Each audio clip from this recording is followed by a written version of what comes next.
জানা আমরা তারপর তুলে ধরার চেষ্টা করব তার জীবনের ঘটে যাওয়া কিছু মুহূর্ত। আসসালামু আলাইকুম। ওয়ালাইকুম আসসালাম। আপু, আপনার নামটা জানতে পারি? আমার নাম শিমলা। শিমলা বা সীমা। তোমার দেশের বাড়ি যেন কোথায়?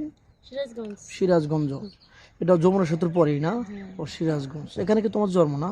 হ্যাঁ, এখানে আমার আচ্ছা, জন্ম। সেখানে তো শুনছি যে নদী ভাঙ্গুর এলাকা, মানে যমুনা নদী ভেঙে গেছে, তোমাদের দু চারবার কি নদী ভাঙছে এবং হ্যাঁ, তো ভাঙছে। তাহলে অনেক কষ্ট হয় না নদী ভাঙলে? অনেক কষ্ট হয়েছে। নিজের জায়গা জমি সব ভেঙে যায় না? ভাঙা গেছে। পরে ওখান থেকে বাড়ি ভেঙে নিয়ে কোথায় যাওয়া হয়, আরো তার পিছনে নাকি অন্য জায়গায় যাওয়া হয়? হ্যাঁ, কোথায় যাওয়া হয় এটা নিজেও বলা যায় না। মানে আল্লাহ যেখানে নিয়ে আশ্রয় করে ওখানে যা থাকো নাকি? অনেক সময় এখানে যেতে আচ্ছা, হয়। যাই হোক, আমাদেরকে আমার সামনে কিভাবে আসলে, কার থেকে শুনলে? আমি আপুর মাধ্যমে আসছি আপনার এখানে। ও, মানে তোমার এক আপু তোমাকে হ্যাঁ, আমাদের এখানে পরিচয় নিয়ে দিয়ে আসি। দিছে হ্যাঁ, বলছে যে তো ওখানে গেলে আসছি। একটু সাড়া পাবে, যে হ্যাঁ, একটা ভালো মনের মানুষ পেয়ে যাবে, যেহেতু আমিও পেয়েছি, তুমি যাও, একটু সাড়া পাবে নাকি? হ্যাঁ। তো যাক, অনেক ধন্যবাদ আসার জন্য। তুমি কি ধরনের স্বামী চাচ্ছ? তোমাকে অনেক সুন্দর লাগছে, খুব cute লাগছে, তুমি হিজাব পরেছো, মুসলমানের যেটা আহ, পরা ছন্নত এটা পরেছো, তুমি একটা বোরকা পরছো, হিজাব পরছো, খুব সুন্দর লাগতেছে। যাই হোক, আশা করি এটা সারা জীবন ধরে রাখবে নাকি? হ্যাঁ। তুমি যে এখন যে বেশটা ধারণ করছো এটা সারা জীবন ধরে রাখবো। তো যাই হোক, তুমি কি ধরনের স্বামী চাচ্ছ? তোমার বয়স তো চাই 20 বছর। বয়স্ক একটা লোক, যে আমাকে মানে খাওয়াইতে পারবে, পুরো পাঁচটা দিয়ে রাখতে পারবে, এরকম স্বামী চাই। আচ্ছা, কোনো প্রবাসী ভাই তার বউ অসুস্থ, হুম। হাসপাতালে আছে বা বাড়িতে আছেন 2 4 5 বছর যাবত, তার অনেক কষ্ট হইতেছে, তারও শারীরিকমূলক চাহিদা আছে, বা তার ওয়াইফকেও টানাটানি করা লাগতেছে, তার টাকা পয়সা অ্যাবিলিটি ভালো আছে, তোমাকে বিয়ে করতে চান, তুমি কি সেই আশীর্বাদে রাজি হবে কিনা? হ্যাঁ, যেহেতু আমার সে রাখতে পারবে, তাহলে তো আমি থাকতে পারবো, তাই না?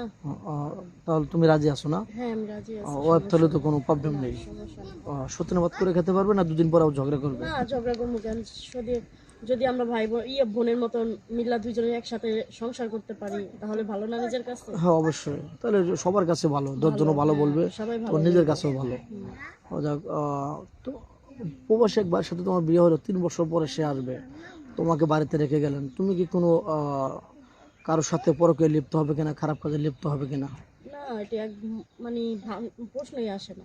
এই ধরনের কাজ তুমি করবে না তো? অসম্ভব। সত্যি বলছো? হ্যাঁ, সত্য বলছি। এগুলো কাজ করাও যাবে না, কারণ হচ্ছে মুসলমান, আর হচ্ছে হ্যাঁ, স্বামীর সম্মানটা তোমাকে ধরে কারণ রাখতে সে হবে আমাকে নাকি? বিশ্বাস করে জি, জি। ফিরে যাইতেছে, তার বিশ্বাস অমর্যাদা অমর্যাদা করা করতে, যাবে না। না, জি, জি। আমি চাই না এটা। তুমি তো রান্না বাড়া করতে পারো, হ্যাঁ, একটা ফ্যামিলিতে তো সম্পূর্ণ পাক শাক এগুলো হ্যাঁ, সব করতে সম্পূর্ণ পারবে। কিছু কাজ আর পারি যদি আমি। তোমার দেশে বাড়িতে বিয়ে হয়, 2 4টা গরু আছে, তার সংসার সামলাতে হ্যাঁ, হবে, আমি সব কাজই এগুলো পারি। পারবে। হ্যাঁ, সবই পারি আমি। এখন বর্তমান তুমি কি করছো? এখন বর্তমানে আমি কাজ পাইতেছি না। বেকার? হ্যাঁ, বেকার পড়াশোনা বর্তমানে। কতটুকু করেছিলে? আমি জি। এসএসসি পাস না 8 পাস? আমি এসএসসি পাস। তোমার কি চিন্তা ভাবনা ছিল না যে আরো পড়াশোনা করার জন্য? হ্যাঁ, পড়াশোনা আরো করতে চাইছি, কিন্তু পারি নাই। ওই অর্থের অর্থ, অভাবে হ্যাঁ, পারো নাই না? সমস্যা তো তার জন্য। ও, আচ্ছা, যাই হোক, অনেক লোক বলে যে মেয়েটা হয়তো খাটো, কিন্তু মেয়েটা 5 ফিট 4 ইঞ্চি, অনেক অনেক লম্বা মেয়েটা। আর একটু হেঁটে আসো, মানুষ বলে যে পাও